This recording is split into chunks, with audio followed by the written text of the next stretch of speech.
Good evening dear friends.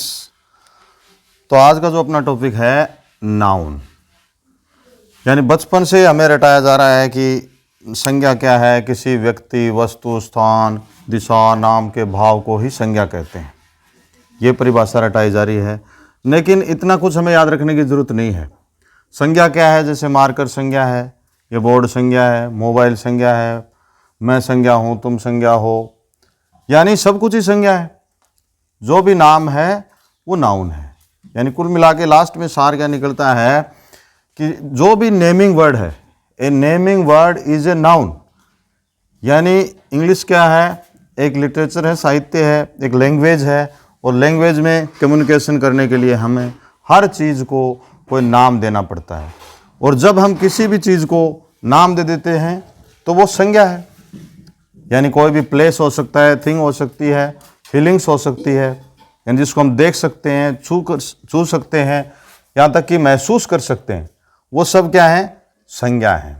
तो यानी कि इसकी जो परिभाषा है उसको हम शॉर्ट रूप में ये भी कह सकते हैं कि जो भी नाम है वो नाउन है। यानी a naming word is a noun. तो शॉर्ट में हम इसकी परिभाषा कैसे लिख सकते हैं, a naming word is a noun. यानी हमें वो पूरा रटने की जरूरत नहीं है, व्यक्ति, वस्तु, स्थान, यानी सब कुछ ही आ गया इसमें। और एक बड़ी मज़ेदार बात है कि ये जो नाउन वर्ड है ये लैटिन भाषा के नोमेन से बना है, जिसका अर्थ नेम ही होता है। नोमेन वर्ड का अर्थ नेम होता है, लैटिन भाषा का शब्द है। इसके अनुसार हमारी संज्ञा क्या हो गई, नाम। यानी जो भी नाम है वो नाउन है। तो अब आपके क्लियर हो गया कि नाउन क्या है। यानी everything is noun in this world, या हम कह सकते हैं कि ऑल यूनिवर्स, पूरा ब्रह्मांड ही नाउन है। इसके अंदर कुछ चीज़ें बची हैं जो मैं आपको आगे क्लियर करूंगा इस वीडियो में कि क्या नाउन नहीं है। अन्यथा 95% चीज़ें, जितने भी ऑब्जेक्ट्स हैं वो सब नाउन हैं। तो ये तो क्लियर हुआ कि एक्चुअल में नाउन है क्या। अब इसके हमने क्लासिफिकेशन कर दिया, या इसकी टाइप्स बना दी। दो भागों में इसको बांट दिया गया है, काउंटेबल और अनकाउंटेबल। चलो उनको देखते हैं। इसके हमने दो हिस्से कर दिए कि काउंटेबल और अनकाउंटेबल। इसका मैंने एक टुकड़ा कर दिया काउंटेबल, और दूसरा हमने इसका पोर्शन कर दिया अनकाउंटेबल। यानी काउंटेबल नाउन्स क्या हैं और अनकाउंटेबल नाउन्स क्या हैं। काउंटेबल वो हैं जिनको हम गिन सकते हैं, यानी काउंट कर सकते हैं। अनकाउंटेबल वो हैं जिनको हम गिन नहीं सकते। तो अब इसकी पहचान कैसे करें, इसके मैं आपको एक दो सूत्र बताता हूं कि आपको कैसे पता करें कि ये काउंटेबल है या अनकाउंटेबल है। तो पहला तरीका इसका कि ये जो काउंटेबल होती हैं ये सिंगुलर या प्लूरल हो सकती हैं। सिंगुलर या प्लूरल हो सकती है, जबकि इनके साथ ऐसा नहीं है। जैसे कि आप इसका एग्जाम्पल देखेंगे, जैसे मैंने लिखा बुक, तो बुक क्या है, काउंटेबल नाउन है। किताब को हम गिन सकते हैं, तो इसका प्लूरल बन सकता है बुक्स। ऐसे ही हो गया चेयर, तो इसका क्या हो सकता है, एस लगा दिया, चेयर्स। यानी ये सिंगुलर प्लूरल दोनों हो सकती हैं। जबकि अनकाउंटेबल नाउन वो हैं जिनका हम सिंगुलर या प्लूरल नहीं बनाते हैं। जैसे मैंने लिख दिया वाटर, तो वाटर का कभी भी हम वाटर्स नहीं कर सकते, वो गलत हो जाएगा। तो पहली पहचान, काउंटेबल नाउन कौन सी होती हैं, जो सिंगुलर या प्लूरल होती हैं। ये अनकाउंटेबल, इनके अंदर ये सिंगुलर या प्लूरल हम इनको डिवाइड नहीं कर सकते, क्योंकि अपने आप में ये क्या है, अनकाउंटेबल हैं। तो ये एक वचन या बहुवचन हो ही नहीं सकती। दूसरी इसकी जो सबसे अच्छी पहचान है, आप काउंटिंग कर लीजिए, जो भी नाउन है उसके पीछे आप 1 2 3 4 लगा कर देखिए, आपको क्लियर हो जाएगा कि काउंटेबल है या अनकाउंटेबल। जैसे मैंने बोला एक किताब, 2 किताब, 3 किताब, तो हम गिन पा रहे हैं। ऐसे ही अगर हम इसके वाटर के पीछे लगा कर देखें, 1 पानी, 2 पानी, 3 पानी, नहीं समझ पाएंगे, तो ये क्या है, अनकाउंटेबल है। तो दूसरी इसकी पहचान क्या है, हम नाउन से पहले काउंटिंग लगा दें, यानी 1 2 3 4 कह करके उनको देख लें, तो हमें क्लियर हो जाएगा कि नाउन काउंटेबल है या अनकाउंटेबल है। तो ये आप पहचान सकते हो कि ये काउंटेबल है और ये अनकाउंटेबल है। तो ये इसके दो टाइप्स हो गए जिनको हम गिन सकते हैं। तीसरी इसकी एक और पहचान कर सकते हो आप, जो काउंटेबल नाउन्स हैं वो हमेशा हाउ मैनी का आंसर देती हैं। हाउ मैनी यानी कोई नंबर बताती हैं, ठीक है। और ये क्या होती हैं, हाउ मच यानी ये मात्रा बताएंगी। तो ये तीसरी इनकी पहचान है, हाउ मैनी ये काउंटिंग करेंगी और हाउ मच ये मात्रा बताएंगी। तो ये इनका तीसरी पहचान कर सकते हो आप हाउ मैनी से या हाउ मच से, कि ये काउंटेबल हैं और ये अनकाउंटेबल हैं। तो ये तो आपका डिफरेंस हुआ, काउंटेबल क्या है और अनकाउंटेबल क्या है, ये आपके क्लियर हो गया। अब इसके हम काइंड्स ऑफ नाउन्स देखते हैं, यानी इनके प्रकार। इनको मोटे तौर पर 5 भागों में बांटा गया है, जिनको हम अब 1 बाय 1 पढ़ेंगे। पहला इसका जो है प्रकार है, वो 5 ही हम नोट डाउन कर सकते हैं आप डायरी में, अपनी नोटबुक में। इसके मैंने ऊपर हेडिंग डाल दी, काइंड्स ऑफ नाउन्स। पहला मैंने लिख दिया इसका common noun.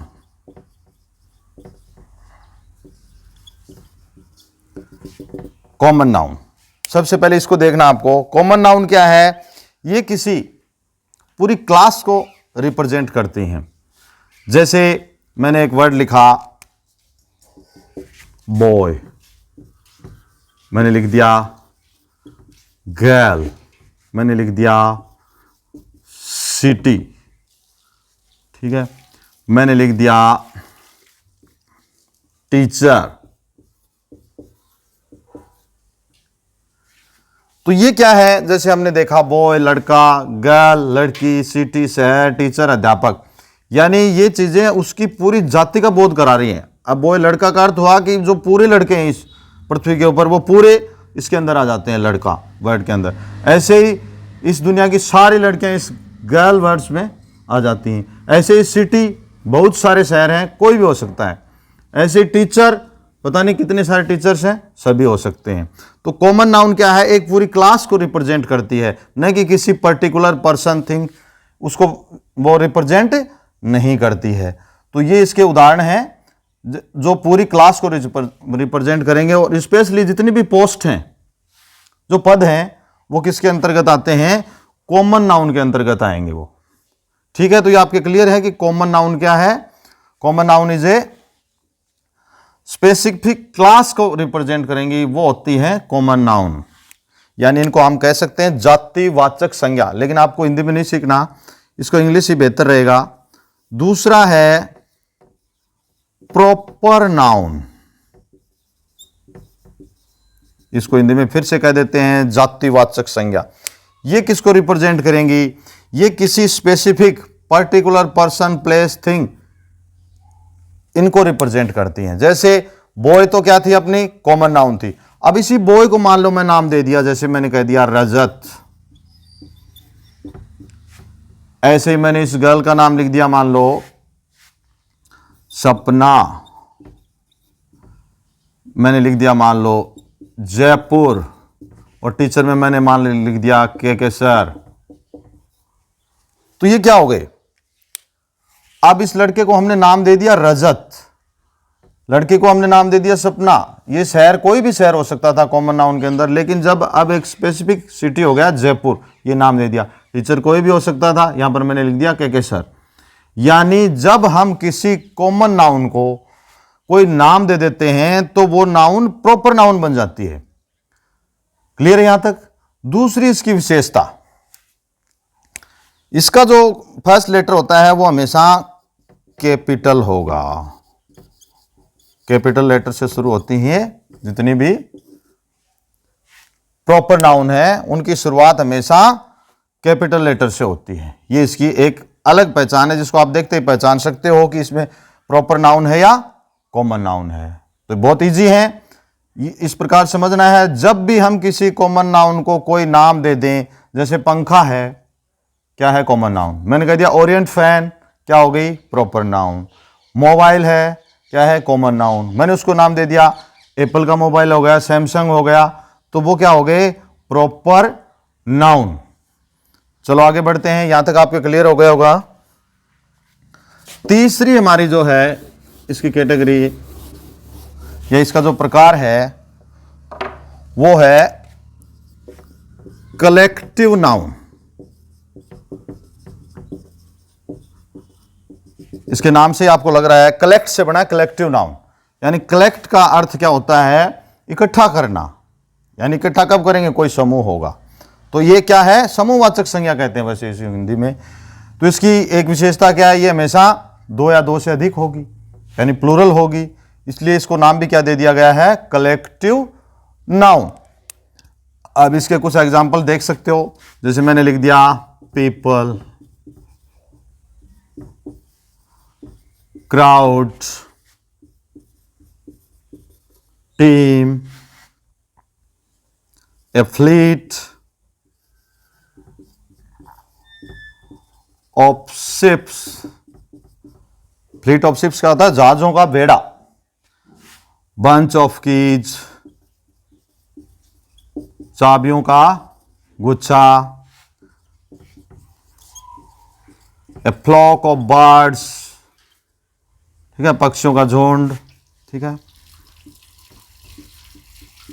A baby of girls, ये आपके लिए नया वर्ड आया होगा, बेबी ऑफ गर्ल्स, यानी लड़कियों का झुंड। ये सिर्फ लड़कियों के लिए आएगा, लड़कों का झुंड हो तो हम बेबी वर्ड यूज नहीं कर सकते। तो ये जितनी भी नाउन्स लिखी मैंने, ये क्या है? कलेक्टिव नाउन है, यानी ये दो या दो से ज्यादा को रिप्रेजेंट करेंगे आपको। पीपल है, लोग है, बहुत सारे हैं, क्राउड है, भीड़ है, इसमें बहुत सारे लोग हैं, टीम है, उसके अंदर भी बहुत सारे प्लेयर हो सकते हैं। फ्लीट जहाजों का बेड़ा है, तो उसमें भी कई जहाज हैं। चाबियों का गुच्छा है, पक्षियों का झुंड है, लड़कियों का समूह है। तो ये सब क्या है? Collective nouns. और ये भी क्या होती हैं? काउंटेबल। यानी ऊपर अब तक हमने जो तीन नाउन्स पढ़ी, common noun, proper noun, collective nouns, ये तीनों काउंटेबल हैं, यानी इनको हम गिन सकते हैं, ठीक है। चलो इससे आगे बढ़ते हैं। अब जो हमारी फोर्थ वन है वो है मटेरियल नाउन। हिंदी में इसको पदार्थवाचक, द्रव्यवाचक ऐसे कुछ कहते हैं, लेकिन आपको इंग्लिश पे फोकस करना है। मटेरियल नाउन क्या है? इसके अंदर कोई मटेरियल, यानी क्लियर सी बात है, इसके अंदर वो नाउन्स आएंगी, या तो कोई धातु है या जितने भी पदार्थ हैं जिनसे किसी दूसरी चीज का निर्माण हो सकता है, वो इसके अंदर आएंगे मटेरियल नाउन के अंदर। जैसे मैंने लिख दिया water, oil, sand, rice, gold, copper, silver. तो ये सब क्या है? ये जितने भी एग्जाम्पल्स हैं ये मटेरियल नाउन के हैं। पानी है, तेल है, रेत है, चावल है, सोना चांदी जो भी हैं, ये किसके उदाहरण हैं? इसके अंदर मेटल्स और नॉन मेटल्स आ जाएंगे, यानी पदार्थ आएंगे सभी। उस नाउन्स को हम कहेंगे, उन नाउन्स को मटेरियल नाउन्स। तो ये बहुत ईजी इनसे भी। अब इससे आगे बढ़ते हैं, इनकी विशेषता क्या है? ये मटेरियल नाउन्स हैं, ये अनकाउंटेबल होती हैं। अगली जो नेक्स्ट वन है और जो लास्ट वन है वो देखते हैं, जो इनसे बाकी से कुछ अलग है, जिसको हम कहते हैं अब्स्ट्रैक्ट नाउन, जिसका नाम है अब्स्ट्रैक्ट नाउन, यानी भाववाचक संज्ञा। ये क्या है? ये एक ऐसी नाउन्स हैं जिनको हम सिर्फ फील करते हैं। इनकी विशेषता क्या है? इनको वी कांट टच और सी, कांट टच एंड सी, न तो हम उनको देख सकते हैं न छू सकते हैं। ये ऐसी नाउन्स होती हैं। इसका उदाहरण देख लेते हैं। जैसे मैंने लिखा विजडम, ह्यूमैनिटी, ठीक है, लव, एंगर। ये कुछ ऐसे एग्जाम्पल्स हैं जो किसके अंदर आएंगे? एब्स्ट्रैक्ट नाउन के अंदर आएंगे। यानी इनके अंदर कोई स्टेट अवस्था हो सकती है या हम इनको फील कर सकते हैं। ये किसके अंदर आती हैं? एब्स्ट्रैक्ट यानी भाववाचक संज्ञा। तो ये इसका 5वां था। इसकी विशेषता क्या है, ये भी क्या होती हैं, अनकाउंटेबल नाउन्स के अंदर काउंट होती हैं। तो जो हमने 5 प्रकार देखे नाउन्स के, जो फर्स्ट थे common noun, second proper noun, तीसरी कलेक्टिव नाउन, वो तीनों तो क्या थी, काउंटेबल नाउन्स के अंतर्गत आती थी।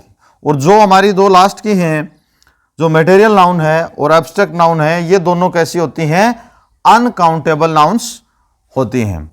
तो इन 500 ही नाउन्स के प्रकार को देखने के बाद अब आपको नाउन बिल्कुल क्लियर हो गई होगी। तो मैं समझता हूं ये टॉपिक आपके 100% क्लियर हो गया होगा। इसके बाद अगला जो हमारा हम जो सीरीज चला रखी है हमने पार्ट्स ऑफ स्पीच की, उसके अंदर आप वर्ब, एडवर्ब, नाउन पढ़ चुके हो। अगला जो हमारा टॉपिक होगा इसके बाद वो हम पढ़ेंगे प्रोनाउन। तो इसको देखने के लिए बने रहिए हमारे चैनल के साथ। तब तक अगला वीडियो देखने के लिए वेट करिए। Till then bye.